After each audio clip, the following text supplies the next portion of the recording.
Jadi itu bahayanya Presiden Prabowo, akumulasi dari kemarahan, inkonsistensi Pak Presiden Jokowi itu tinggal nunggu hentakan gelombang kecil dia nenggelamin Prabowo. Itu yang harus jujur kita terangkan itu, bahwa seandainya Presiden Prabowo itu suksesor dari ekonomi yang stabil dan politik yang bermutu, dia bisa bertahan sampai 2029. Jadi fondasi Prabowo tiba dengan gairah, tetapi keropos pelembagaan politik, saling curiga di antara etnis itu tinggi sekali tuh.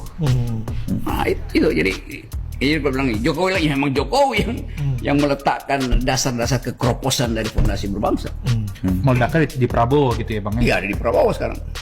Tapi boleh konsekuensinya begitu. Tetapi tetap kita anggap ya kan Prabowo presiden, dia bisa kebalikan segala hal kan. Kalau kita mulai melihat arah 2029 dari sekarang, ada ambisi. Yang paling berambisi pasti Gibran. Itu udah real di situ. Gibran tuh bapaknya.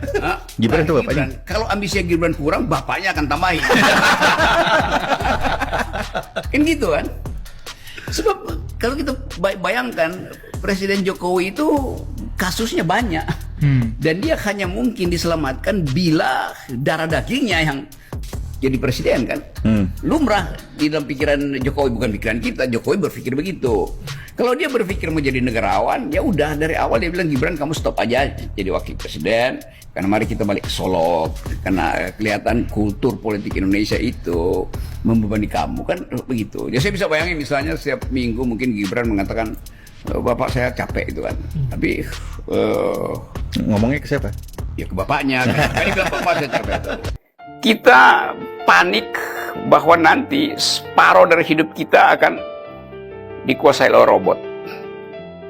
Maka dianggap itu ada post-natural nature. Robot adalah post-natural nature. Robot adalah natur, alam, pasca alamiah. Karena yang alamiah adalah manusia. Tapi kita tahu bahwa separuh hidup kita memang sudah dengan robot, mini robot yang disebut smartphone. Itu kan mini robot tuh. Dan akhirnya psikologi saya juga ditentukan oleh si handphone. Kalau Monica ketinggalan handphone, dia cemas. Padahal itu cuma barang, nggak ada relasi psikologi kan, tapi dia cemas karena kita bikin semacam fetishism. Kita fetis pada si handphone. Jadi yang benda itu kita anggap bernyawa, itu namanya fetishism. Benda diberi nyawa, namanya fetishism. Sebaliknya, sesuatu yang sifatnya mental dianggap sebagai material, itu namanya reifikasi. Jadi lawan dari fetishisme adalah reifikasi. Misalnya uang itu, yang kita fetishisme karena uang itu bisa menghasilkan kebaikan. Tapi sebaliknya juga, sesuatu yang sebetulnya perasaan batin kita, kalau kita anggap bahwa cinta itu kan kumpulan komponen kimia aja. Karena itu suka dibilang kalau Anda jatuh cinta, ya udah, kalau nggak dapat pasangan ya makan coklat aja kan sama. Hormon yang keluar kan sama jenisnya, oksitosin.